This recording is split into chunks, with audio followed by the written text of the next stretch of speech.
Здраво, јас сум Горан Теменогов, а вие го гледате подкастот Каде се парите. Многу е актуелно овие изминати денови бојкотот што се случи во Хрватска на продавниците, каде што за еден ден во минатиот петок, односно во петокот, се преполови прометот за 50%. Значи половина од тоа што било вообичаено во петоците, успеа да го намалат тргувањето хрватските граѓани, бидејќи беа незадоволни од високите цени. Се најавува дека такви акции ќе има и во Македонија, во Босна и Херцеговина, но и во Црна Гора. Прашање е дали во овој момент ние како регион се уште сме во криза или ова се само афтершокови од кризата во 2020 и во 2022 година, односно 2023 година, предизвикано од војната во Украина по нападот на Русија. Тоа се прашања на кои што ќе сакаме да одговориме, односно дали кризите зачестуваат и дали сме се уште во криза, од една страна, а од друга страна ќе дадеме и осврт на тоа што ни предизвика кризите, овие две кризи во минатото и дали регионот осиромаши и што треба да се преземе да се надминат овие последици. Дали има отпорност на нашите општества, на нашите држави да се справат со идните проблеми, со идните кризи. Затоа денеска ќе зборуваме со неколкумина соговорници. Првата соговорничка ни е тука во студиото, значи е од Македонија и тоа е Марија Башовска, така? Добре дојдовте. Добро најдов. Да, ќе зборуваме за едно интересно и истражување што го имавте вие како дел од истражувањата во регионот, но да ги најавам и останатите гости кои што ќе ни бидат преку Skype, бидејќи се од регионот, односно ќе имаме во овој подкаст гости од Босна и Херцеговина, од Црна Гора и од Србија. Од Босна и Херцеговина ни е Амела Курта.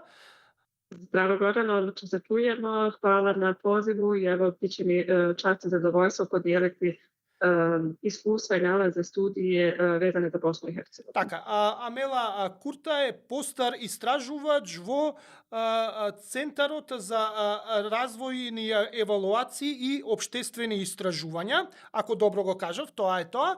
Од Србија ни доваѓа Лазар Ивановиќ. Добро дојде. Добар дан. Лазар Ивановиќ е исто така економист, а он е од Центарот за високи економски студии во Србија и ни доаѓа од Црна Гора Војн Голубовиќ, кој што е исто така економист од Институтот за стратешки студии и проекции. Значи, Војн, добро дојде и ти. Значи, првото мое прашање, ако зборувам брзо, бидејќи е на македонски веројатно тешко ќе биде да ме следите, ако зборувам брзо предупредете ме за да можете да ме разберете подобро. Првото мое прашање е ова што се случи во Хрватска и се најавува во регионот, на што се должи? Дали тоа е дел од кризата што почна во 2020 па се прелеа во 2022 или ова е веќе нова криза? Ќе почнеме со Амела. Повели Амела. Da otvorim ovu temu. Prije svega možda je rano reći da li je u pitanju nova kriza ili je to nastavak već postojeće krize. Ono što možemo reći o prethodnoj krizi jeste da je to bila kriza globalnih razmjera koja se negdje prelila na i regiju Zapadnog Balkana i svaku pojedinačnu državu unutar regije Zapadnog Balkana.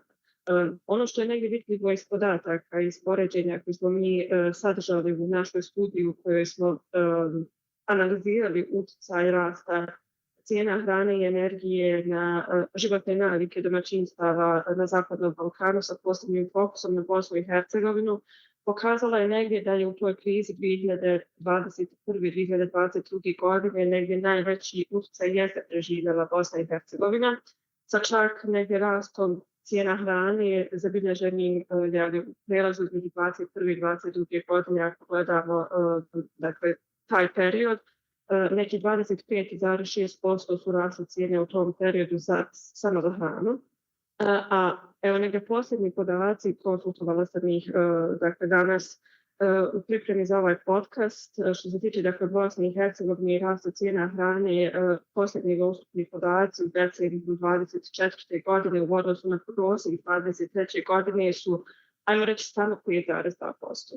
Dakle, ako ćemo karakterizirati krizu po tome po jačini utjecaja i negdje rastu inflacije pojedinačno, evo ako gledamo samo na hranu, možemo reći da je ova globalna kriza bila jača u tom kontekstu. Međutim, moram da kažem što se tiče Bosne i Hercegovine i najavljenog bojkota koji je najavljen kod nas za petak 31. On negdje dolazi u Bosni i Hercegovini u kontekstu jedne druge vrste nacionalne krize koja nije nužno vezana za globalna zbivanja. Riječ je zapravo o tome da smo mi nedavnim izmjenama zakona uveli neradnu nedjelju za trgovine, dakle u trgovinskom sektoru od nedavno imamo neradne nedjelje. Osim toga, također, evo da budemo i aktualni sa ovim zbivanjima kod nas, imamo i nedavnu izmjenu minimalne plate na teritoriji Federacije Bosne i Hercegovine koja se počela implementirati od 1. januara i skupno gledajući dakle ove faktore koji su očekivano će dovesti do još većeg porasta, naravno troškovi proizvodnje i pružanja usluga će porasti uzrokovani rastom minimalne plate, tu će se naravno preliti i na krajnje cijene proizvoda i usluga i ono što se očekuje zapravo čak i veći inflatorni pritisak na domaćinstva u Bosni i Hercegovini. S tim u vezi, dakle, odgovor, kako kažem, potrošača i domaćinstava jesu razne vrste bojkota. Da li je sada, evo, pitanje za moje možda kolege da ovdje kroz ovaj podcast prodiskutujemo, da li je bojkot trgovina zapravo pravi način da ukažemo na problem ili je potrebno raditi na neki drugačiji način, to ostaje otvoreno pitanje definitivno, ali evo, za Bosnu i Hercegovinu je negdje situacija dodatno usložnjena ovim faktorima koji su doveli do nezadovoljstva potrošača i građana. Vojin, isto takav Crna Gora se najavila bojkot na prodavnici, evo i u Makedoniji se najavila to. Kakva je sostojbата во Crna Gora? Da li isto така имаме продолжување на кризата или има специфики се во ова што се случува во Crna Gora, специфики во однос на регионот? Pa čini mi se, hvala Gorane, mislim da svaka od zemalja se generalno suočava sa krizom, ali svaka od tih kriza također ima i neke svoje specifičnosti, obzirom da svaka od zemalja ima i neke svoje specifičnosti. Crna Gora se svakako trenutno suočava sa izazovima visokih cijena i hrane i energije, slično kao i druge zemlje Zapadnog Balkana, ali ja bih tu razdvojio recimo u Crnoj Gori ta dva sektora i poseban akcenat je čini mi se stoji tu na ugroženost kada je u pitanju sektor hrane i kada je u pitanju cijene hrane.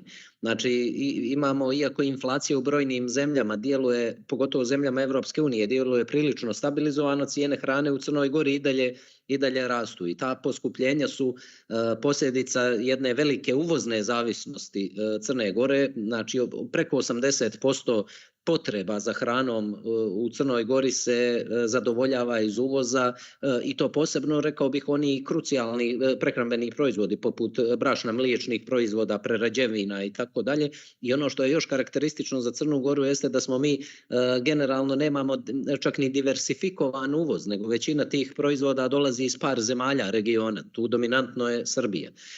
Sad tu mi imamo neke specifične probleme koji dodatno utiču na cijene toga i zašto toliko uvozimo i zašto nam rastu kontinuirano cijene. Znači imamo s jedne strane poljoprivrednu proizvodnju koja se suočava sa brojnim ograničenjima, imamo fragmentirano zemljište, imamo prilično nizak nivo tehnoloških usvajanja mehanizacije i imamo jednostavno ograničenu tu konkurentnost. Međutim, ono što je karakteristično za Crnu Goru je također da su i određene unutrašnje politike, rekao bih prije svega loše ekonomske politike, doprinijele rastu inflacije. Znači mi smo kao uvozno zavisna zemlja, svakako uvozimo inflaciju djelimično, znači ako recimo kao korisnici eura mi se uglavnom orijentišemo kad je u pitanju inflacija na eurozonu i kad imali smo taj obrazac da je do 2022. godine inflacija u Crnoj Gori pratila onu inflaciju iz eurozone, znači te dvije krive ako pogledate gotovo su se podudarale. Međutim od 2022. sprovode se određene ekonomske politike koje su za cilj prije svega bile, po meni nisu bile dobro isplanirani, bile su krajnje populističke politike, tako da se tu došlo do upumpavanja novog novca na uštrb recimo odustajanja od određenih socijalnih doprinosa, a to nije praćeno rastom produktivnosti u samoj zemlji. I onda je sama vlada kroz jedne takve politike kreirala dodatnu inflaciju. I prvi put od 2022. kada su na snagu stupile te politike, imamo razdvajanje tih krivih inflacije za Crnu Goru i eurozonu. I ono što ste pomenuli, dakle, imamo situaciju da u Crnoj Gori, čini mi se, ta kriza se produbljuje i iznutra, ne samo dakle kao posljedica tih spoljnih šokova i nestabilnosti na globalnom tržištu kad je u pitanju riječ o lancima snabdijevanja, nego jednostavno imamo lošu ekonomsku politiku koja je dovela do svega toga. I ono što mi se čini,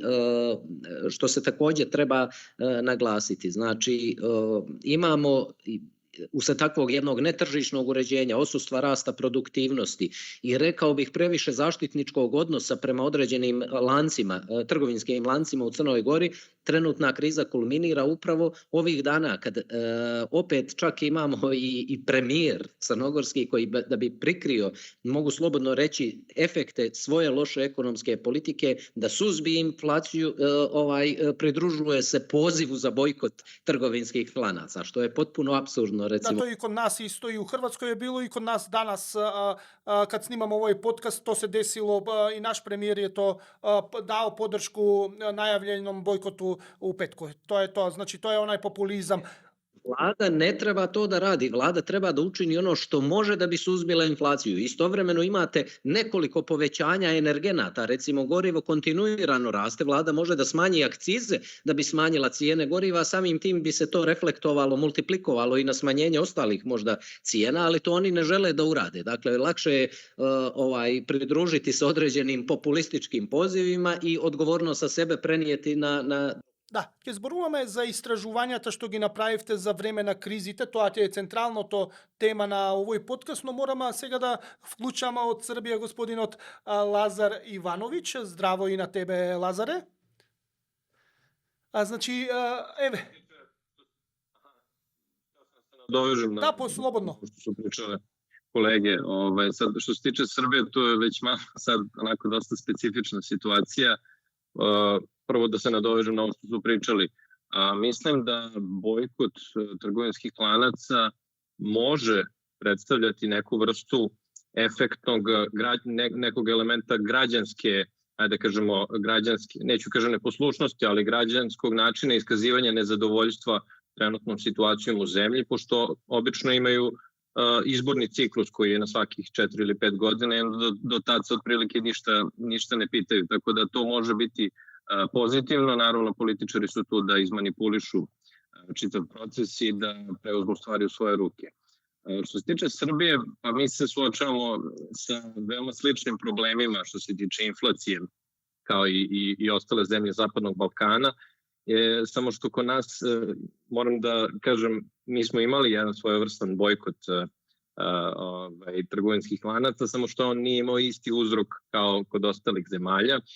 Verovatno ste čuli, ali u Srbiji su trenutno već 2 meseca traju blokade srednjih škola i fakulteta i građanske... Da, ovdje u Makedoniji to se prati. Da, tako je, da, i građanske demonstracije zbog, kao povod što je imalo jedno, ajde mogu da slobodno kažem, višegodišnje potpuno urušavanje institucija države, što je dovelo do jedne stravične nesreće u Novom Sadu kada se obrušila nadstrešnica železničke stanice, zbog čega je poginulo 15 ljudi. I sad, mislim, zašto je sve to bitno? Zato što su se protestu priključili pored desetine hiljada građana i studenti, đaci, prosvetni radnici i brojne društvene grupe koje su važne i za privredu, kao što su advokati, poljoprivrednici, lekari. I u petak smo imali, na primjer, generalni štrajk, kada su brojne firme i organizacije obustavili rad na čitav dan i bojkotujući sve prodavnice, ugostiteljske objekte u cilju slanja poruke državi kako to izgleda kada celokupna privreda stane. Tako da je juče takođe na 24 sata blokirana jedna od ključnih saobraćajnica u Beogradu. Sad, što se tiče same inflacije, ona je u Srbiji takođe jako visoka, ona je krajem prošle godine iznosila 4,3%, što je zapravo značajno više od eurozone gde je bilo 2,4, Evropske unije 2,7, ali i regiona, samo su čini mi se Rumunija i Severna Makedonija imale višu stopu inflacije. I sad se naravno tu postavlja logično pitanje, ok, pa dobro, zašto je tolika inflacija u Srbiji? I ono što je negde naš odgovor kao ključni faktor jeste upravo ta tržišna koncentracija, pre svega u trgovini, koja je daleko veća nego u razvijenim zemljama Europske unije i kao ključni problem je to što nema ko da obezbedi pravu konkurenciju na tržištu. Znači, prema zakonu u Srbiji mi imamo instituciju koja se time bavi, to je Komisija za zaštitu konkurencije, međutim ona je trenutno zauzeta nekim potpuno marginalnim pitanjima kao što su cena kafe, ne znam, softverske kompanije, pa nema vremena da se bavi osnovnim životnim namirnicama. Pored toga, i naša država, država Srbija nam je u ovoj godini pripremila jedan onako poprilično opsežan paket poskupljenja koji će svakako da utiče i na rast inflacije. Nam poskupljuje porez na imovinu na nivou opštine i gradova, zatim komunalne usluge, parking, javne garaže, taksi, čak i pogrebne usluge poskupljuju. Imamo takođe konstantno poskupljenje goriva, čije cena u Srbiji jedna od najviših u Evropi, na primjer kod vas u Makedoniji je mnogo niže, pa kad idemo u Grčku na more, obavezno kod vas natočimo pun. To je zbog visokih akciza pomoću kojih država ogromna sredstva ubire. Putarine su takođe jedna od najskupljih u regionu i Evropi. Tržište nekretnina takođe je veliki problem. Mi sad imamo situaciju, čak srednja klasa jedino može priuštiti stanove na teškoj periferiji Beograda, a s druge strane imamo jedan onako poprilično paradoksalan podatak da se 90% stanova kupuje za keš, pa sad se tu postavlja pitanje kako je u toj ekonomskoj situaciji to moguće. Naravno, jedan odgovor je to da su nekretnine glavni izvor investicija za većinu građana, pošto nemamo razvijeno tržište kapitala, ali naravno postoji neke sumnje i naznake i da je na delu određena vrsta prevođenja nelegalno stečenog novca u legalne tokove, što je slučaj i svuda u svetu, samo kod nas to onako poprilično očiglednije. Tako da ukratko rečeno, sve ono što pogađa najsiromašnije građane postaje sve skuplje, a ne postoje nikakvi mehanizmi koji bi ublažili udar na njih. Socijalna politika je gotovo zanemarljiva. Srbija, mislim, iskreno govoreći, nema baš ni institucionalne mehanizme da efikasno sprovodi socijalnu politiku. Tako da, iako je kriza možda započela kao globalna, ona u Srbiji makar, a videli smo i evo u zemljama regiona, svakako ima svoje lokalne karakteristike i čini mi se da upravo zbog toga nekako ta inflacija ne jenjava. Лазар, морам пред на Марија да и поставам прашање, уште едно прашање до тебе. Да, за горивото во Србија знам дека беше скапо и дека јас патував за Романија, полнев во Македонија и во Романија гориво, за да ја избегнам Србија, бидејќи дефинитивно има поскапо гориво, неверојатно, поскапо што не ми се исплатеше, значи со мој приватен автомобил патував, но од друга страна и постои уверување дека барем Србија во поглед на електрична енергија, на струја и на храна не би требала да има никакви проблеми. Произведува доволно храна, да може да влијае на цената на храната и исто така има доволно електрична енергија за да бајпасира дел од инфлацијата, односно да може да влијае на стандардот на граѓаните. Дали е оваа перцепција што ја имаме ние за Србија точна или не е точна? Pa što se tiče hrane i električne energije, mislim, to pre svega reći, to su dva različita pitanja. Mislim, kad je u pitanju hrana u Srbiji, ok, mi nismo uvozno zavisni, ali daleko od toga da nema problema. Mislim, spomenuo sam nešto od toga što se tiče prehrambenih proizvoda koji, mislim, meni to prosto i kao ekonomisti nije logično u situaciji kada ste vi, kada imate onako relativno veliku poljoprivrednu proizvodnju, kada vam ne fali ničega, a imate apsurdnu situaciju da čak viđate neke svoje proizvode koje vi izvozite u susednim zemljama koje su jeftinije nego kod vas. Tako da onako tu ima poprilično velikih paradoksa. A što se tiče električne energije, Srbija je, opet za razliku od Makedonije, nije neto uvoznik, nego je relativno izbalansiran proizvođač, odnosno potrošač. Međutim, dosta naravno zavisi od uglja, ali takođe ima i razvijene hidropotencijale i planira da ih još izgradi u bliskoj budućnosti. Međutim, sad opet se vraćamo na pitanje institucije. Sve to zajedno ne pomaže mnogo kada imate loše upravljanje energetskim sektorom. Naprimjer, mi smo krajem 2021. godine, energetski sektor Srbije se suočio sa ogromnom krizom zbog višedecenijskog lošeg upravljanja energetskim kompanijama i zbog nedovoljnog ulaganja u energetsku infrastrukturu.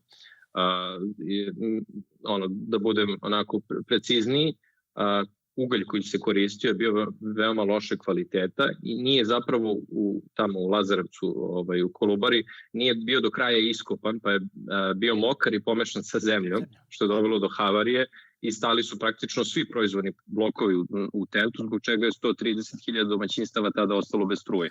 EPS je onda morao, naša Elektroprivreda Srbije, morala da uvozi, znači ne samo električnu energiju i ugalj, već je morala da uvozi i gas, čije su rezerve takođe ispražnjene zato što je morao gas da se koristi za proizvodnju struje, što je jako skupo.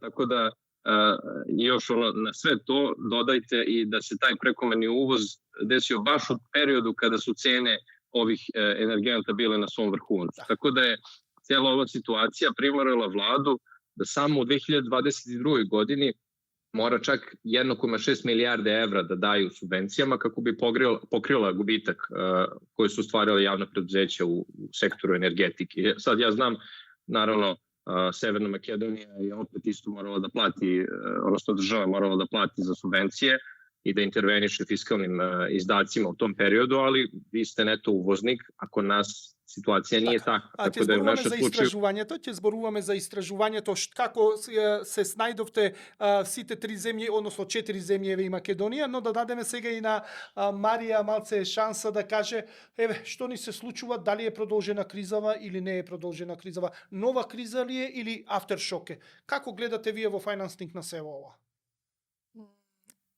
Јас би рекла дека на ниво на Европа се уште постојат негативни шокови во делот на цените на енергентите. Во тој поглед би рекла дека кризата се уште не е завршена. Кај нас сепак работата е повеќе стабилизирана и сме во фаза на закрепнување. Од аспект на увоз на електрична енергија, позитивна вест е што ни е намален увозот. Согласно најновиот извештај на регулаторна комисија на енергетика, во 2023 имаме увезено само 2,7% електрична енергија, така што енергетската криза ги мотивираше особено приватните компании да инвестираат повеќе во енергетски капацитети, повеќе обновливи извори на енергија. И од тој аспект позитивно е што стануваме помалку зависни од увоз. Значи нешто научивме од кризата, ние невообичаено за Македонија да научи нешто од криза и да се прилагоди. Да. Добро, окей. Сега ќе направиме првата пауза, па ќе се вратиме да разговараме за тоа како се справуваат земјиве, односно вашите истражувања, што открија со справувањето со кризата што почна во 2020 година и трае се уште, па ќе зборуваме и за можните решенија потоа. Мала пауза, па се враќаме веднаш во студиово да продолжиме со подкастов.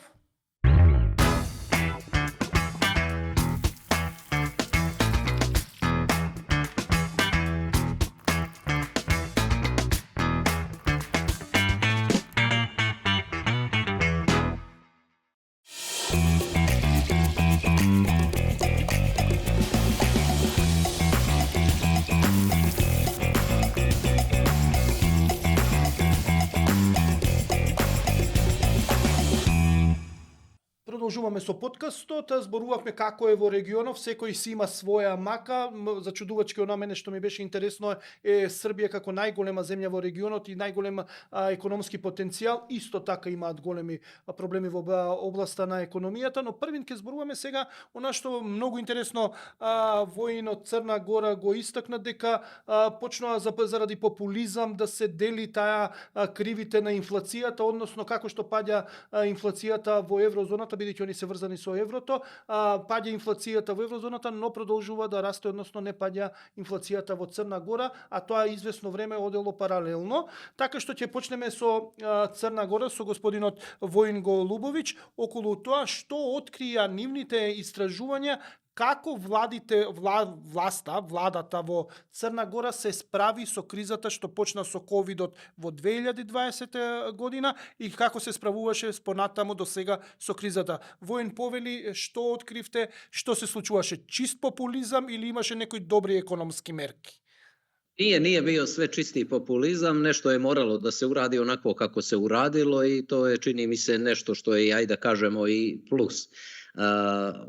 Generalno istraživanje se pratilo je trgovinu hranom i energijom u zemljama Zapadnog Balkana i kad je u pitanju dakle neki osnovni nalazi, pogotovo smo se fokusirali bili na Crnu Goru, to je ta upravo visoka, dakle razdvajanje ta dva sektora, znači visoka ta uvozna zavisnost Crne Gore kad je u pitanju sami uvoz hrane, potpuna nediversifikovanost kad je na strani uvoz i izvoz, za razliku od, na primjer, pokrivenost uvoza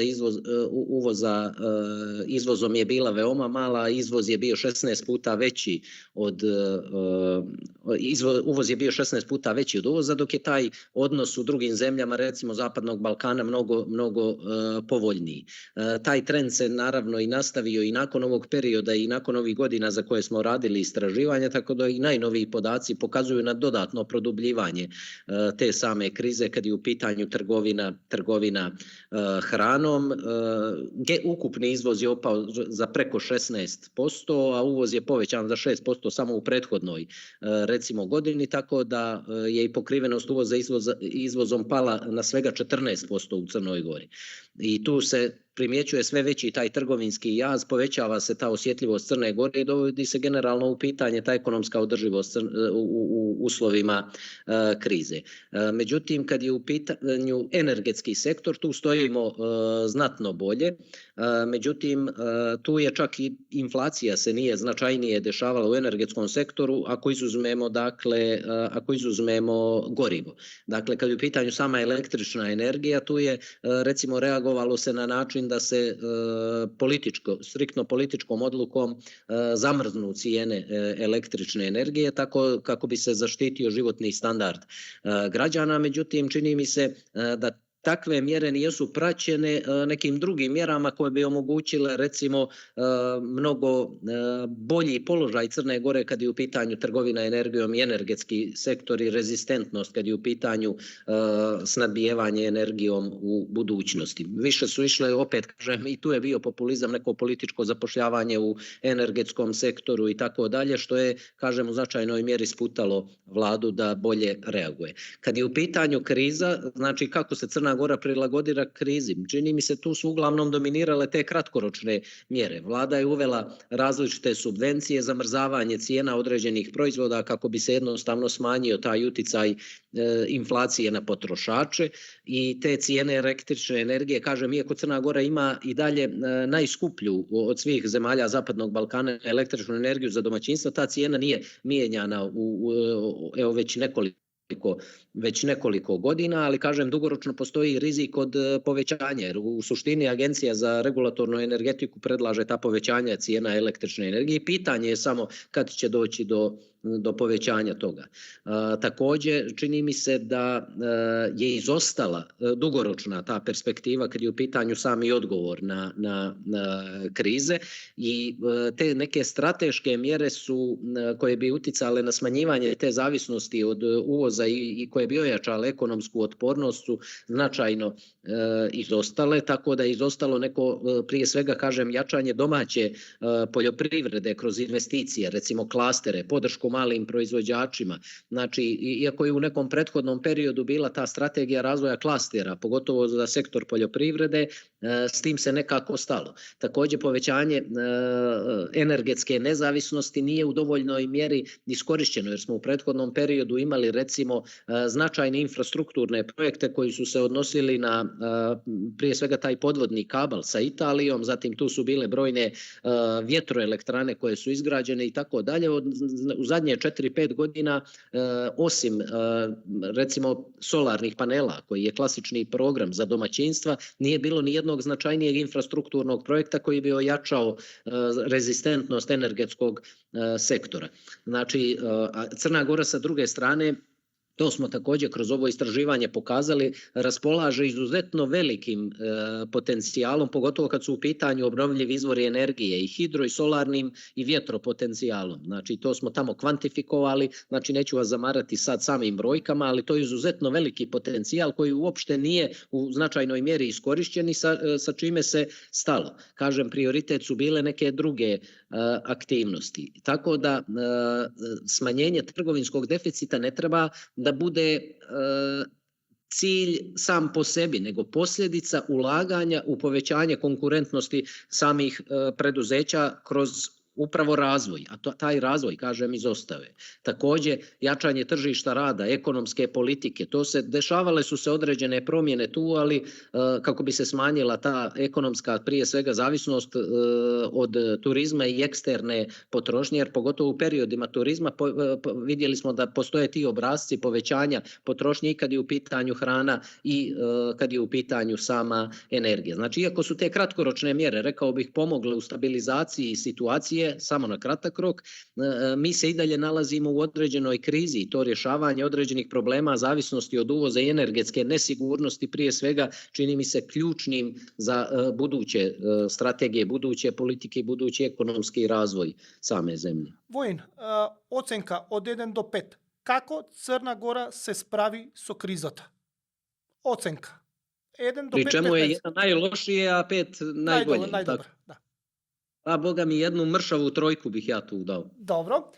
Одиме со Амела од Босна и Херцеговина за нивното истражување. Што утврдивте, како во Босна се справивте со кризата, што се слабостите на Босна и едноставно кои се сознанијата?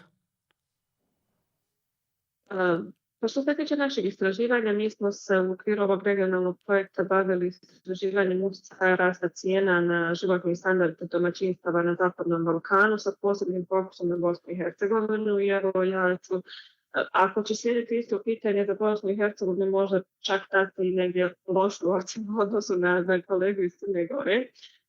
Razlog za to leži u tome da su naše analize i istraživanje pokazale, rekla sam već u uvodu ovaj podcast, da je inflacija u Bosni i Hercegovini bila značajna i značajnija nego u ostalim zemljama Zapadnog Balkana.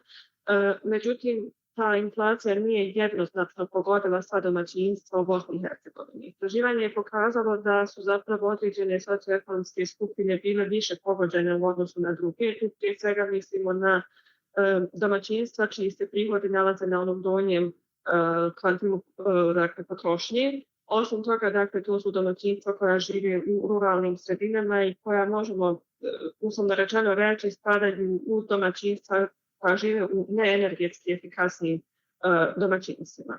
Osim toga, dakle, istraživanje je pokazalo da su se domaćinstva pogođena krizom različito adaptirala. Ako pogledamo period prije krize u odnosu na period unutar krize i dostupne podatke koje smo imali za ovo istraživanje, vidjet ćemo zapravo da su dijelom zbog porasta cijena hrane i energije domaćinstva, i to posebno ona koja su se nalazila u zoni siromaštva, prilagodila na način da su naravno povećali svoje izdavanja za hranu i energetiku, iz razloga što su naravno i cijene bile veće, između svih ostalih faktora, moram to naglasiti. Dok su recimo smanjili udio potrošnje na usluge i određena dobra koja su važna za dugoročnu održivost i domaćinstava, odnosno za dugoročno blagostanje, kao što su, na primjer, izdaci za obrazovanje, zdravstvenu zaštitu i dakle slične važne usluge koje utiču na blagostanje jednog domaćinstva.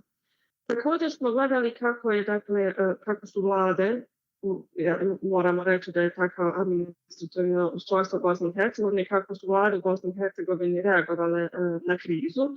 Nažalost, ono što možemo reći jeste da smo imali niz određenih mjera koja su slično kao u Crnoj Gori, možemo reći, bile vođene nekim populističkim idejama. Prije svega riječ je o mjerama koje su vodile ka zamrzavanju cijena određene skupine proizvoda, osnovnih životnih namirnica. Osim toga, dakle, imali smo mjere koje su uključivale davanje subvencija određenog iznosa novca svim domaćinstvima ili, dakle, u drugom dijelu države imali smo situaciju oslobađanja plaćanja poreza i doprinosa na plate poslodavcima koji isplaćuju pomoć radnicima za ublažavanje inflatornih utjecaja. Međutim, takve mjere su nažalost se pokazalo da nisu bile targetirane, odnosno skupina tih mjera, domaćinstva koja su obuhvaćena tim mjerama jesu bila, dakle, ili sva domaćinstva ili, dakle, nivo i način podjele ovih sredstava nije bio odgovarajući. Osim toga, pokazalo se da mi imamo i negdje ograničenu infrastrukturu za energetsku efikasnost. Energetski siromašna domaćinstva, nažalost, dalje ostaju ozbiljan problem iz razloga što su ulazni troškovi za obezbeđivanje bolje energetske efikasnosti izuzetno visoki i programi koji targetiraju ovo pitanje ne uzimaju to u obzir, odnosno ne daje se dovoljno visok iznos sredstava kako bi se investicije u poboljšanje energetske efikasnosti domaćinstava zaista desile. Osim toga, dakle, vidjeli smo da i dalje je ogromna prepreka to što imamo ograničeno dostupnost socioekonomskih podataka o domaćinstvima. Dakle, nažalost u Bosni i Hercegovini ne postoji socijalni registar ili socijalna mapa koja čak ni redovno provođenje određenih anketa ispred statističkih zavoda nije slučaj kao u ostalim državama, koje bi nam omogućilo da imamo podatke za kreiranje politika na osnovu tih podataka, za bolje targetiranje programa i za bolje određivanje nivoa iznosa koji će se dodjeljivati kroz ove subvencije kako bi zaista one imale efekta, a ne služile samo tome da kažemo evo mi smo pomogli domaćinstvima ako to neće pokriti ni onaj najnužniji set proizvoda i usluga koje jedno domaćinstvo mora kupiti da bi preživjelo. Амела, и исто питање, исто прашање како и до колегата од Црна Гора, оценка од 1 до 5, 5 е највисоко, 1 е најниско, како ќе оцените мерките? Evo da ne budemo suviše kritični, nek to bude isto 3, ali neki rezultati pokazuju i ovaj konstantni osjećaj da smo u krizi, pokazuje da te mjere zaista nisu polučile rezultate onakve kakve bi trebali biti. Да, ти благодарам, Амела. Марија, ова што го збореше Амела многу ме подсетува на Македонија. Бидејќи сум запознаен со истражувањето на Finance Think, од кај што и ти доаѓаш, нели? За проблемите што ги има Македонија, нетаргетирани мерки, значи имаме проблеми исто така недоволно да се води сметка си, евиденција да немаме добра, да ги сите да бидат со мерките опфатени, но најсиромашните недоволно.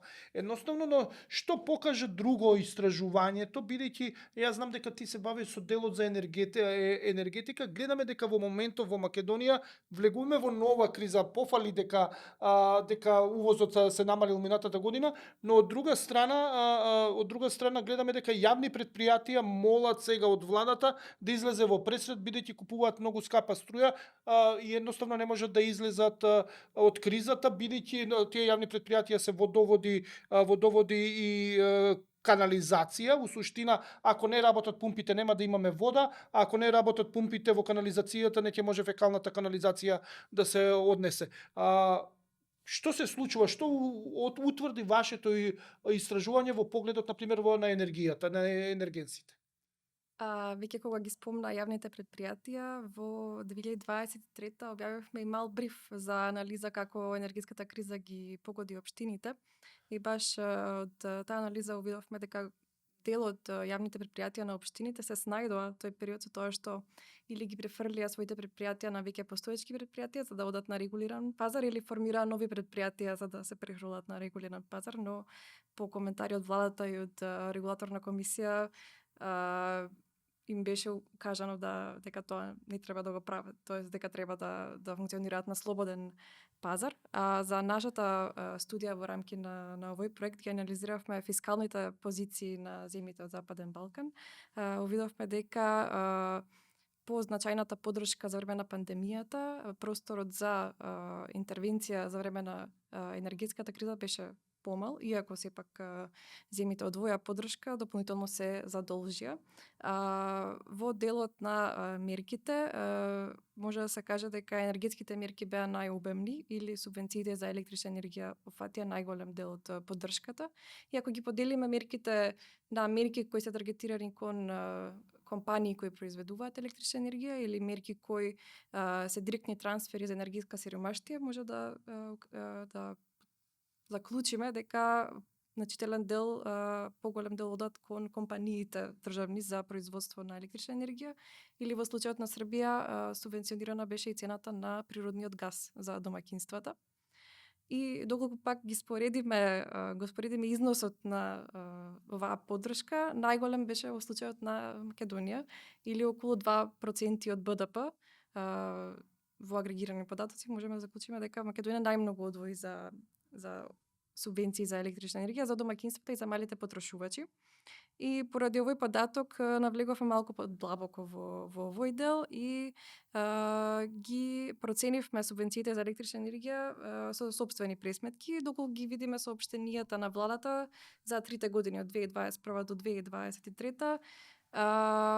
Можеме да заклучиме дека износот на субвенцијата е на субвенцијата околу 300 милиони евра, но според нашата пресметка за разлика на цена, односно разлика на цената што се плаќа за недомаќинствата и цената што ја плаќаат домаќинствата на полугодишно ниво, дојдовме до нека естимација дека во 2022 година субвенцијата за домаќинствата изнесува 435 милиони евра.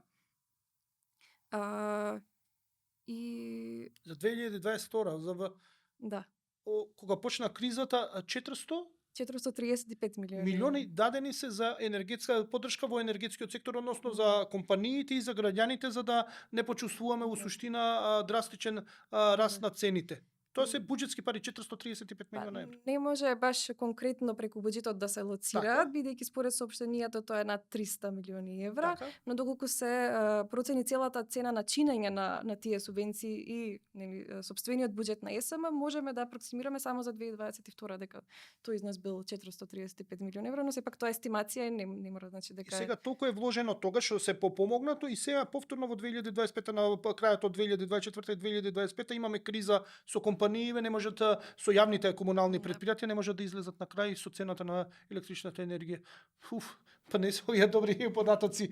Мислам, добро ќе се вратиме со тебе за Марија со моментот кога ќе видиме што треба да правиме. Тоа ќе биде во третиот дел од подкастот. Сега мораме да го вклучиме господинот Лазар Ивановиќ од Србија. Здраво Лазар, уште еднаш те вклучуваме. Значи што откри вашето истражување? Значи и има еден термин што мене не ми беше јасен, па морав да го гуглам, а тоа е просумери.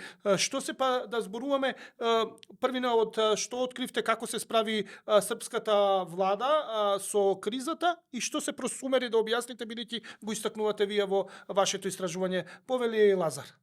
Па ево овако, што се тиче овог првог дела, генерално, значи, капацитете било koje države da se nosi sa ovakvim krizama možemo podeliti u dva aspekta. Jedan je financijski, drugi je institucionalni. Sad kada je reč o prvom financijskom, Srbija tu nema gotovo nikakve probleme, odnosno njeni financijski kapaciteti su i više nego dovoljni. Ukoliko pogledate srpski budžet Republike, vidite koliko se para troši na projekte koji su onako veoma upitne ekonomske i društvene opravdanosti. Naprimjer, imamo Expo izložbu za 2027. Imamo nacionalni stadion, brojne autoputeve, obilaznice, tu se gradi. Srbija je jedno veliko gradilište. Onda kada vidite, pored svega toga, stabilnost javnih financija ni u jednom trenutku nije ugrožena, vi možete zaključiti da para ima sasvim dovoljno. S druge strane, na institucionalnom planu, kao što sam već spomenuo, situacija uopšte nije tako dobra i naši kapaciteti su tu loši i posljednjih godina se sve više urušavaju, što govore i izveštaji međunarodnih organizacija poput Evropske unije i ostalih. Sad, što se tiče našeg istraživanja, mi smo se tu takođe bavili, znači, pored toga što smo se bavili prozumerom, bavili smo se i time kako su se generalno zemlje nosile sa krizom. Ja sam već donekle govorio o tome, ali ono što bih izdvojio kao jednu od bitnih stvari koja nije do sada spomenuta, jeste da je negde najznačajnija negativna posledica ove energetske krize, i to važi za sve zemlje Zapadnog Balkana, jeste to što je ona dovela do toga da je počelo da se odlaže ili čak da se napuštaju rokovi za oslobađanje od uglja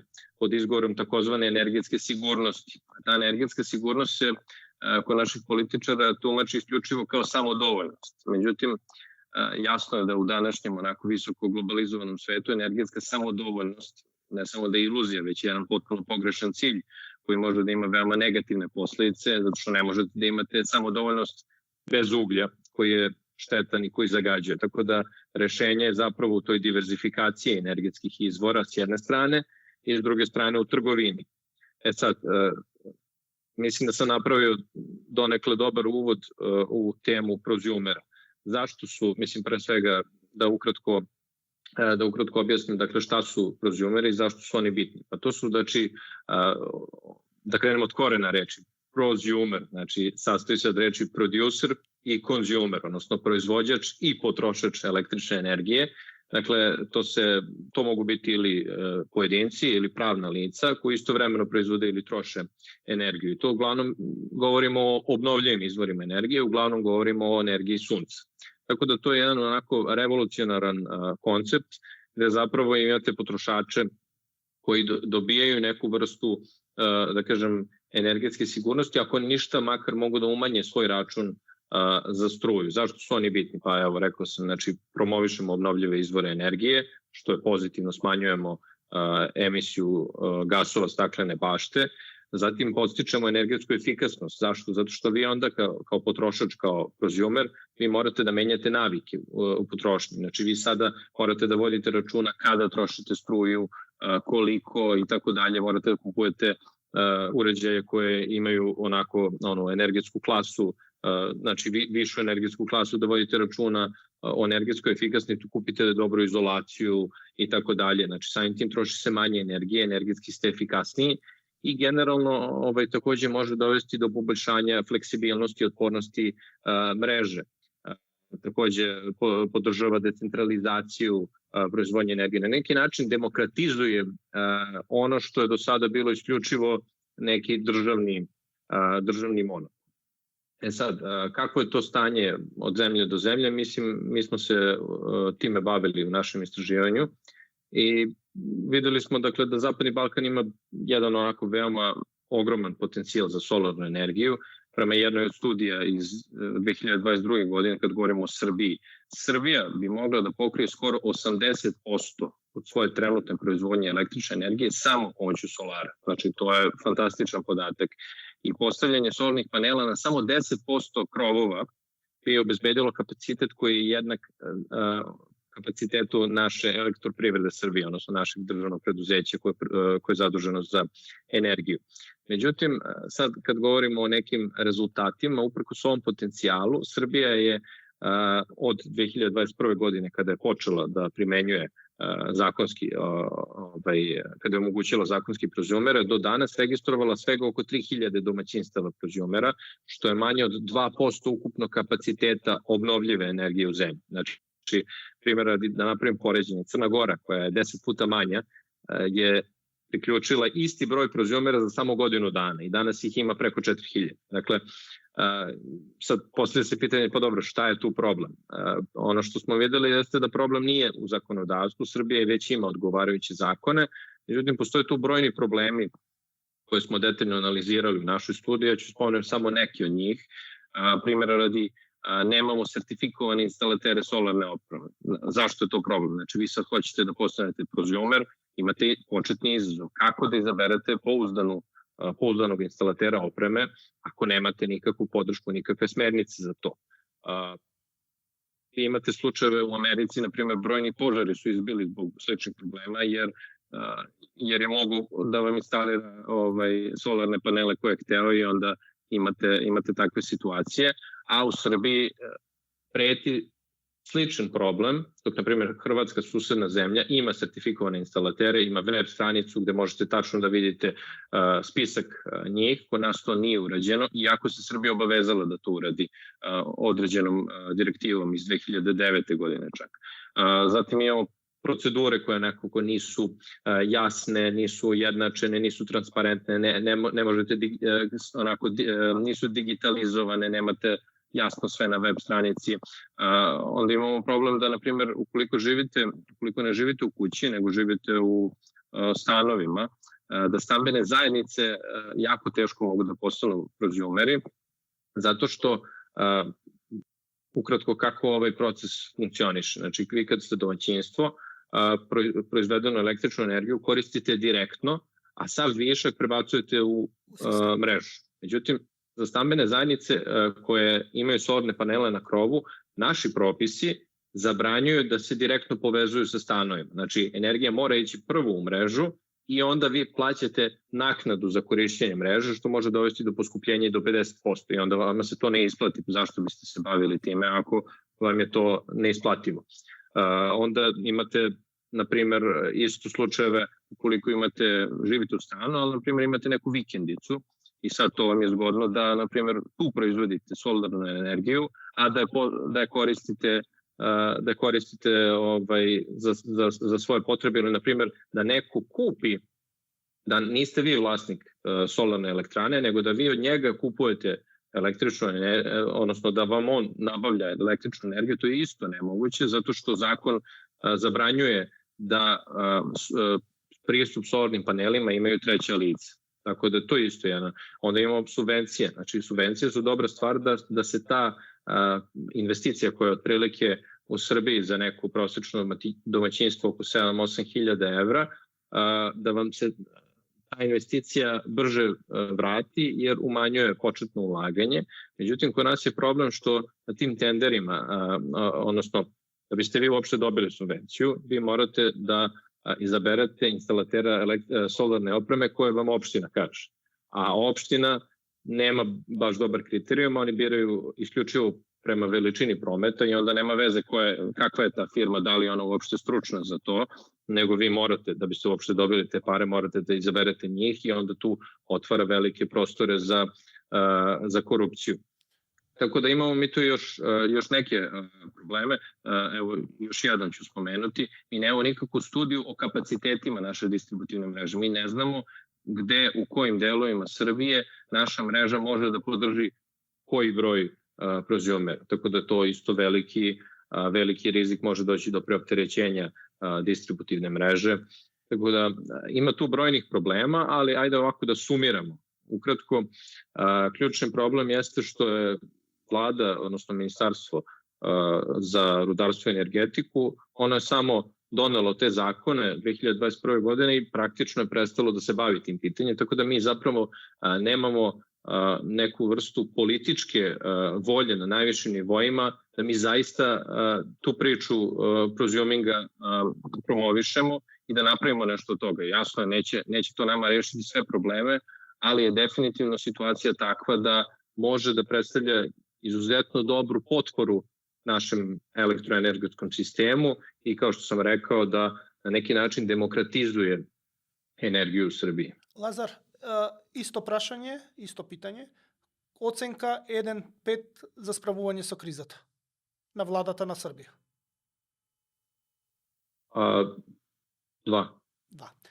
Време е за пауза, уште една пауза. Се враќаме за да финишираме како да се справиме со идните кризи, економски кризи што не чекаат, бидејќи веројатно забрзуваат многу често. Значи пауза, нашите пријатели на подкастот, па се враќаме да финишираме со овој подкаст.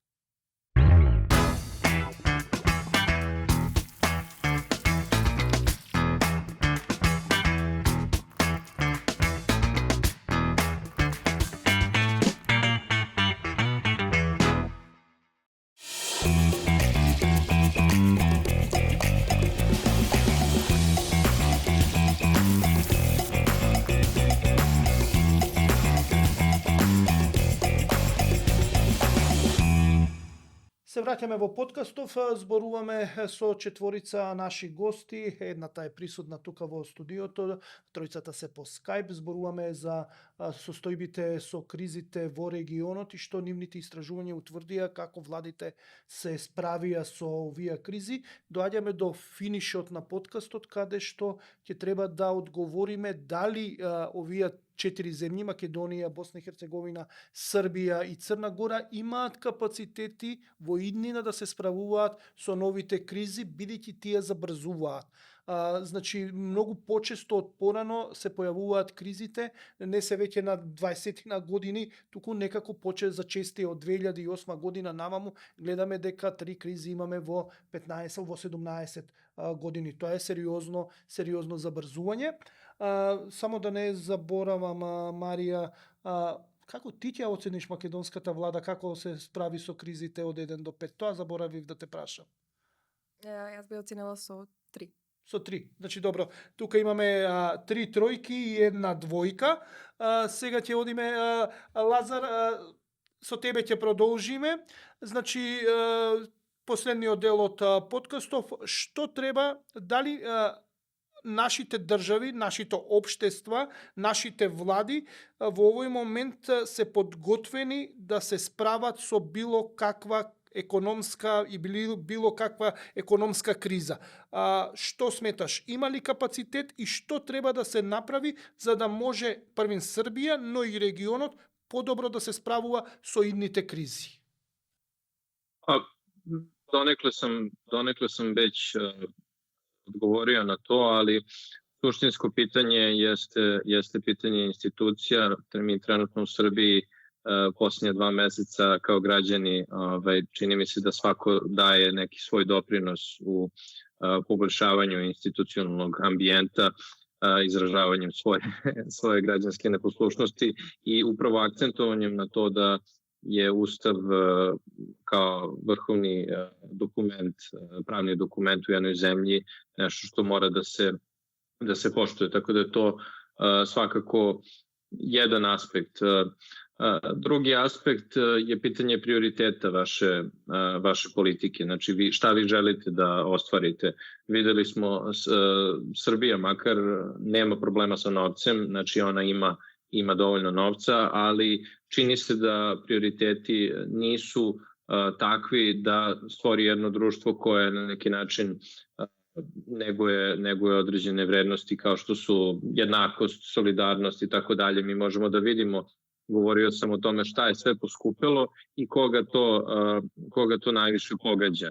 I da, evo, na primjer, konkretno neću da govorim mnogo o drugim zemljama, ali vi pogledajte nivo socijalnih razlika kako postoji u Srbiji, znači počeo od poreskog sistema, vi imate porez na dohodak koji nije reformisan više od 20 godina, znači 20 godina se niko nije bavio time. Kada je reč o zaradama, na primjer, jako je visoko opterećenje najnižih zarada i gotovo da nema nikakve progresivnosti, da ne pričamo o ostalim aspektima našeg poreskog sistema, imovina, nasledstvo, profit, kapitalna dobit, koji bi opet trebalo na neki način da služe da to što smo stvorili na neki način pravedno raspodelimo. Tako da to nije slučaj. Cene prehrambenih proizvoda, o čemu sam govorio, stanova, goriva, putarine, PDV od 20%, koji plaćamo svi bez obzira na socijalni status. Sve to mnogo više pogađa upravo najsiromašnije i povećava nejednakosti. Tako da ono što pričala je Amela o socijalnim kartama, u Srbiji su uvedene socijalne karte, ali se ispostavilo da one ne samo da nisu povećale obuhvat socijalne pomoći, već su smanjile, zato što je cilj te politike bio da uhvati one koji su hteli da izmanipulišu državu i da se predstave kao siromašnima, tako da smo smanjili broj ljudi koji prima socijalnu pomoć u situaciji kada se rizik od siromaštva kao i nejednakosti povećava. Tako da je, po mom mišljenju, to je pitanje prioriteta, šta želite kao država da ostvarite, koje su neke od vaših ciljeva. Ja sam rekao, otprilike mislim da sam bio jasan koji su moji ciljevi, ali evo da čujemo i drugi. Da. Amela, што треба да се направи за во иднина да може да биде, например, Босна и Херцеговина поотпорна на кризи? Значи, имате специфична политичка состојба, нешто и Македонија е исто така во специфична политичка состојба, специфични сме во поглед на политиката во овие 4 држави, но што треба да се направи за да биде Босна и Херцеговина поотпорна на идните кризи? Што вие како економист, како човек што ја разбира економијата, би препорачале? Ovako, evo prvo da nastavim ovo što je Lazar rekao vezano za socijalne registre. Jedna od preporuka iz naše studije je u principu bila i to uvođenje socijalnih registara, odnosno praćenje nivoa siromaštva i potreba domaćinstava za određenom vrstom pomoći. I nije problem smanjivanja obuhvata u smislu da ako domaćinstva imaju potrebu za socijalnom pomoći, da dobiju tu socijalnu pomoć i ako je to manji broj domaćinstava i ako smo zaista targetirali ona domaćinstva koja su u potrebi, onda je to ok. Ako se smanji obuhvat. A ako se na uštrb smanjenja obuhvata povećao iznos socijalne pomoći koja se dodjeljuje određenim domaćinstvima u potrebi, ako je način identifikacije domaćinstava u potrebi odgovarajući, onda će, barem dosadašnje istraživanja to pokazuju, onda će takvi programi rezultirati tome da iznosi koji se dodjeljuju budu stvarno dostatni potrebama domaćinstava i budu u mogućnosti da ih izvuku iz siromaštva. Dakle, ono što se mi negdje zalažemo, evo ja ispred Kredit centra govorim kao dio naše mreže, dakle, jeste da ako imamo dobre podatke, ako imamo podatke koji su prikupljeni na ispravan način i ako, dakle, socijalni registri pokazuju stvarno stanje na terenu, opet postoji tu rizik i manipulacije prilikom prikupljanja podataka za socijalni registar, kao što smo ih imali, možemo reći, u nekim istovjetno važnim istraživanjima poput popisa stanovništva. Dakle, postoji tendencija ljudi da lažno prikazuju svoje stanje u svim, dakle, oblicima prikupljanja podataka. Međutim, ako uspijemo, dakle, kroz podatke i kroz dobre politike targetirati zaista oni koji su u potrebi, to, dakle, bi trebalo rezultirati smanjenjem siromaštva i nejednakosti u društvu. To je, dakle, jedan od načina na koji bi se i Bosna i Hercegovina, vjerujem i druge države regiona, mogle negdje postati otpornije na nadolazeće krize, ako su, dakle, ti sistemi socijalnih politika koji su uspostavljeni zaista odgovarajući u smislu da su, dakle, i obuhvaćeni oni koji su u potrebi, ali i da su iznosi koji se dodjeljuju, ako govorimo o novčanoj pomoći isključivo ovdje, odgovarajući da pokriju potrebe domaćinstva. Osim, dakle, subvencioniranja i ove vrste pomoći, ono što je historija pokazala i što su prethodne krize pokazale je, nažalost, da naše države nisu spremne da se nose sa krizama takvih razmjera.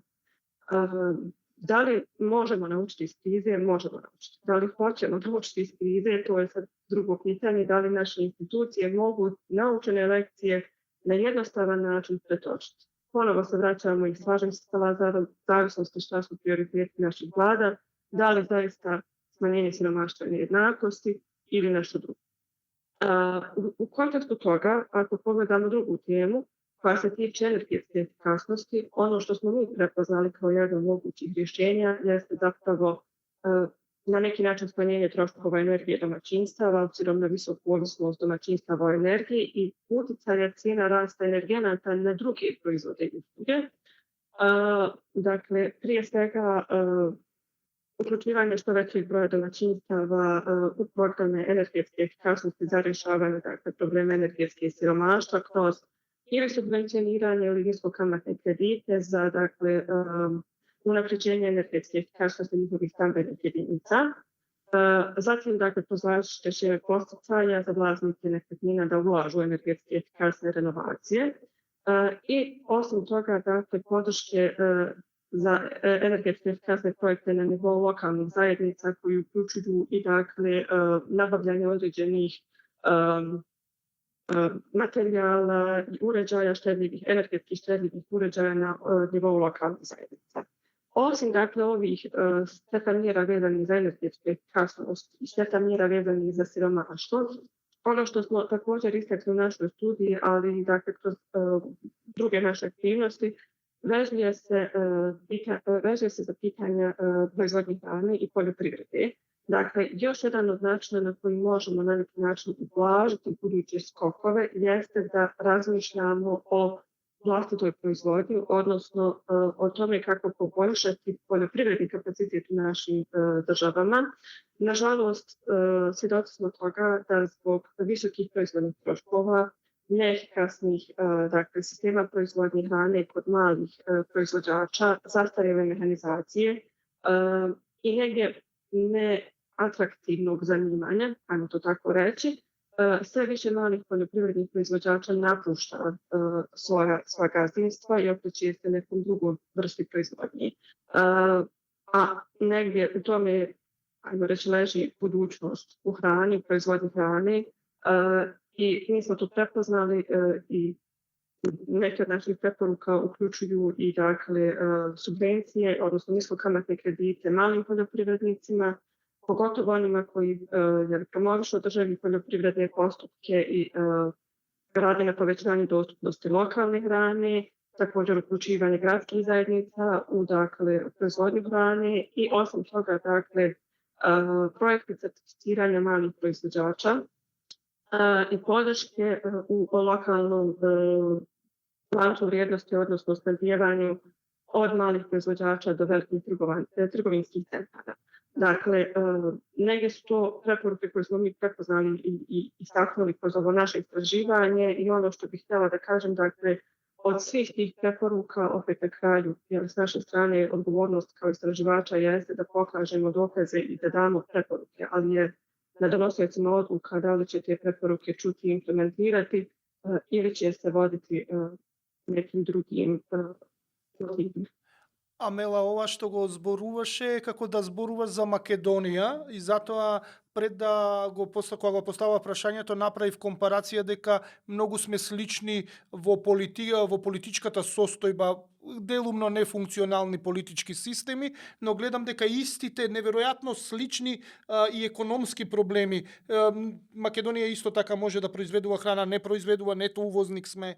Имаме исто така проблеми со енергијата. Едноставно многу сличности на две земји кои што не граничат, но еве да прашаме сега Воин како е во Црна Гора, односно не како е, туку што препорачуваат, што откри нивната студија, што треба да се направи за да се биде отпорен на идните кризи, што треба да се преземе за да се биде отпорен на идни кризи и на идни удари. Повели Воин.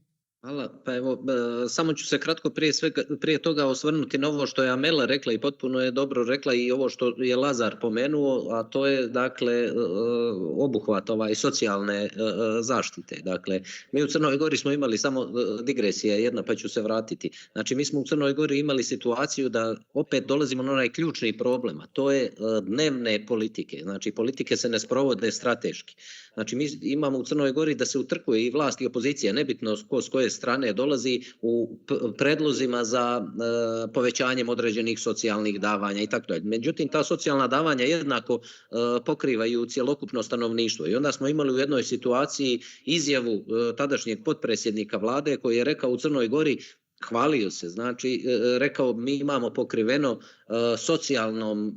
socijalnim davanjima 265.000 stanovnika od 600.000 stanovnika koliko ima Crna Gora. Pa nijesmo mi svi, nije pola stanovništva Crne Gore u stanju socijalne potrebe. Na primjer, ako moje dijete dobija, ja postavljam pitanje, šta će dječji dodatak mome djetetu u istom iznosu koliko dobija i ono dijete koje je u stanju stvarne socijalne potrebe. Znači tu dolazimo opet do toga što sam ja u početku nazvao populizmom, ali sve se na kraju svodi samo na to. A kad je u pitanju, sad ću se vratiti na same rezultate studije, dakle, pošto smo se bavili uglavnom trgovinom hranom i energijom i analizom trgovine hranom i energijom u Zapadnom Balkanu, dakle, s posebnim fokusom na Crnu Goru, tu da bi se dale bilo kakve preporuke mora se, dakle, prvo vidjeti što su bili ključni problemi, a ključni problemi koji su identifikovani su uprkos tome što ste i vi pomenuli, dakle, ogroman potencijal za razvoj, za proizvodnju hrane u svim našim zemljama, mi još uvijek imamo veliku uvoznu zavisnost. Drugi problem je svakako se odnosi na nedostatak ulaganja u infrastrukturu, opet zbog provođenja ovoga što sam rekao i nazvao dnevnom politikom. I svakako Crna Gora, za razliku od Srbije, recimo kako je Lazar rekao, imaju novca, mi nemamo novca, mi stvarno nemamo novca, baš zbog jedne takve politike. Mi planiramo čak, znači kod nas je taj fiskalni problem izuzetno izražen. Trenutno je vlada donijela fiskalnu strategiju kojom planira da se dodatno zaduži 3 milijarde eura u narednih par godina. Dakle, od tih 3 milijarde, mi ćemo 2 milijarde da damo na vraćanje prethodnih dugova, 1 milijardu kažu da će ići u investicije. Međutim, takvo je obećanje uvijek svako do sad bilo kad je išlo sa novim zaduživanjem. A uglavnom, gotovo 100% tog novca koje je bilo planirano za investicije završavalo je u tekućoj potrošnji i za kupovinu socijalnog mira, nova socijalna davanja, da ne kažem političku kupovinu glasova. Tako da ako imamo u vidu ove probleme o kojima sam govorio, dakle, mi imamo potencijale za ajde da kažemo, veću rezistentnost na krize, a to je prije svega veću posvećenost nečemu što se recimo naziva razvoj agroklastera, kako bi se smanjila ta zavisnost od uvoza. Znači, rekao sam, mi uvozimo 16 puta više nego što izvozimo hrane i jednostavno taj razvoj agroklastera, obzirom da imamo veoma sitna domaćinstva i sitne proizvođače, bi omogućio povezivanje malih tih poljoprivrednih proizvođača. Naravno, to bi vodilo povećanju konkurentnosti cjelokupne domaće proizvodnje i bolju generalnu organizaciju cjelokupnog tržišta. I onda imate i koordinaciju između sektora poljoprivrede, turizma, sektora malih i srednjih preduzeća i sve bi to moglo smanjiti jednostavno tu potrebu za uvozom hrane i povećati jednostavno kapacitete domaće proizvodnje. Druga preporuka, rekao sam, drugi problem s kojim smo se suočavali je bio nedovoljno ulaganje u infrastrukturu, znači povećanje ulaganja prije svega u ono gdje imamo ogromne potencijale. Naravno, tu se javljaju i ti dnevni problemi o kojima je Lazar govorio, na primjer pri instalaciji tih solarnih panela i tako dalje. Nemamo dovoljno vremena, ali jednostavno ja sam prozumer, ja sam instalirao solarne panele, ali kad sam instalirao te solarne panele, osoba koja mi ih instalirala, kad sam ga pitao šta je završio, on je rekao bogosloviju. Išao na dodatnu obuku. Nažalost, to jeste smiješno, ali istovremeno i tragično. Znači, Bog ti pomogao sa solarnim panelima. Upravo to. A pomenuo je Lazar kakvi se efekti toga. Pomenuo je slučaj u Sjedinjenim Američkim Državama šta se može desiti prilikom nestručnog djelovanja i tako dalje. Znači, tu su neki i problemi koji bi istovremeno mogli biti i šansa i za nove obrazovne programe, i za doškolovanje, i za, znači, svaki problem je istovremeno i šansa.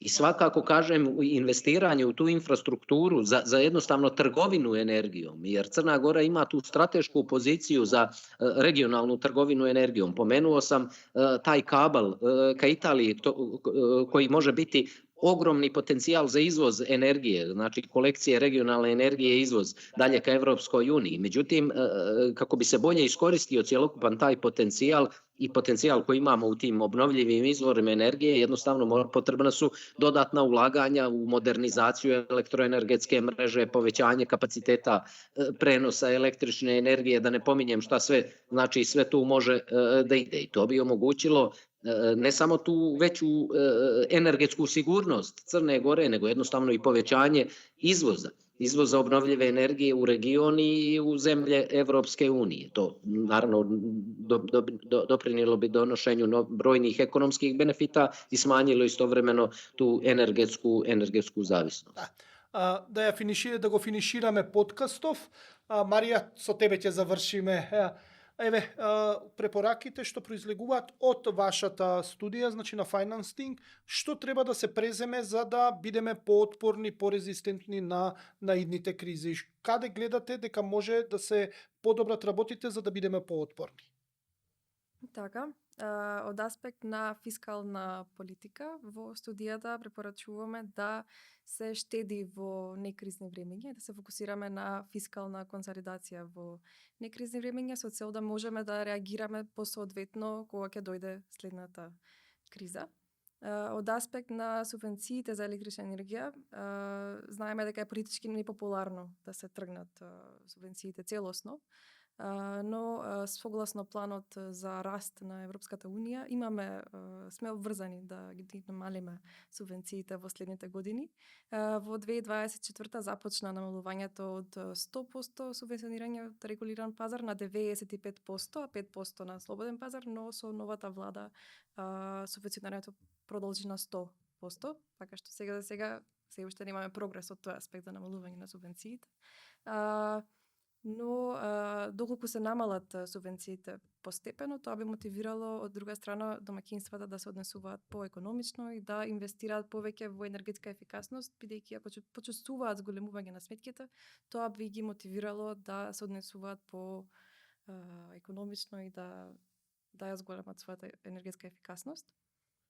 И секако за да не биде толкава разликата меѓу производствената цена и цената на регулиран пазар, се препорачува да се зголемат енергетските капацитети и да се намалат загубите во преносната и во дистрибутивната мрежа за електрична енергија. Да, веруваш ли дека ова може да се оствари? Не веднаш, но за неколку години се надевам. Гледаш ли дека, чувствуваш ли дека има политичка волја за се ова или повторно популизмот ќе биде поважен? Ево, ова е лично мислење, значи веќе финишираме лично мислење. Не сум експерт во енергетика, но гледам зголемена политичка волја барем од Министерството за енергетика да се сменат некои работи, но ќе видим. Ќе видиме.